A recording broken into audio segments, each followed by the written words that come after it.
We are pinning naked knights today in chess. This is the review of the second round of Chess24's Legends of Chess online tournament. You can see the standings right now.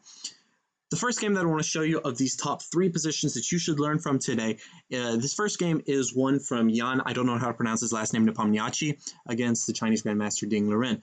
The Russian here has a fairly good position, but Ding made a move which I think is slight inaccuracy. He played the move bishop to f6.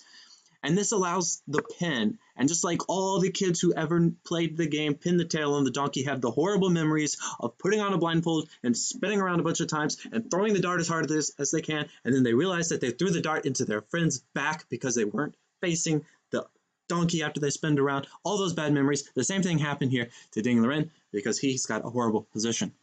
Now, because there's no way to get out of this pin, as you're about to find out. So after the move Rook A to D8, King to H1, a nice subtle move. You're saying, what is the point of that move? After King H8, Bishop F3, and now, I'm sorry, there's no longer a threat of knight takes F3, and now, after a couple more moves, G5 is forced, otherwise the bishop is just going to simply capture this knight, and then the knight will be falling on E5, and after G5, bishop takes F5, bishop takes G5, bishop takes G5, bishop takes C6, a nice little in-between move.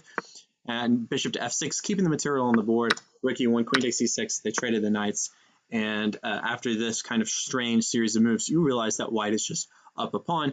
And Jan is pretty happy here. He went on to win this game. The second position, you've heard the story of the king with no clothes. Well, this is one of those examples here. White thinks that his pawns are his beautiful clothing, and Peter Leko found out that it's really a case of invisible clothing. Here he played the move knight takes c5, greeting his way to an extra pawn. He probably should have played the move knight c3, which helps to defend this critical d1 square.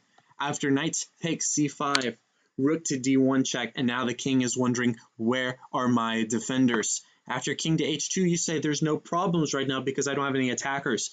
Watch out. Knight takes g4. Ouch town. Knight is coming into the party, and if you don't watch out, the queen is up next. So queen to g5, after king to g3. If you played the move h takes g4, I'm sorry, but queen to h4 is mate.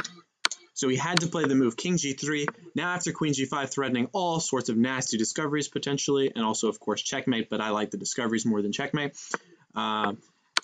He played the move knight to d7, and after king to g8, for the same reasons that knight discovery and checkmate are still in the position, and the fact that h takes knight is not going to work after queen f4 check, king h3, rook h1, I'm sorry, but black is going to win this game, and Peter Svidler, who said that he couldn't get a good game together today, is just going to go from completely even to completely winning in 3 moves. A nice way to finish this game for Mr. Svidler, and it was in this position that, that white resigned. The final game that I want to show you from the very best of today is the game between Vladimir Kramnik and Anish Giri. The Russian Grandmaster has been behind all along, and now comes the critical moment.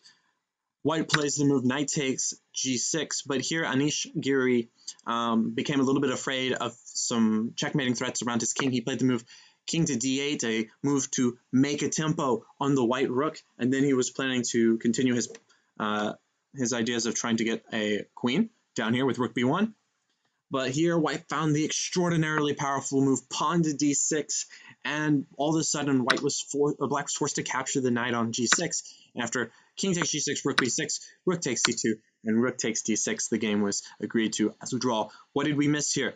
After knight takes g6, the move bishop e4. This would have been the move that would have sent white into a fury, because now there's nothing that can be done. After the move knight f4, and after rook b1, knight to e6, now the move that Giri admitted to missing.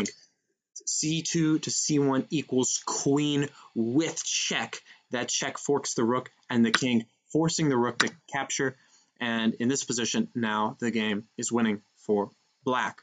The reason this doesn't work in the beginning, and this is something very important to remember, so had black now tried to play this move, bishop e4, watch out for the knight and the rook. They work pretty well together when the rook is anchored on the 7th rank. There's a lot of draw tactics, but here there's a checkmating tactic. After knight f4, if black tries to do what he was going to do before and threaten to promote to promote with check, here the move knight e6 comes with check because the king is on d8, and after king e8, you go rook to e7, and that is checkmate.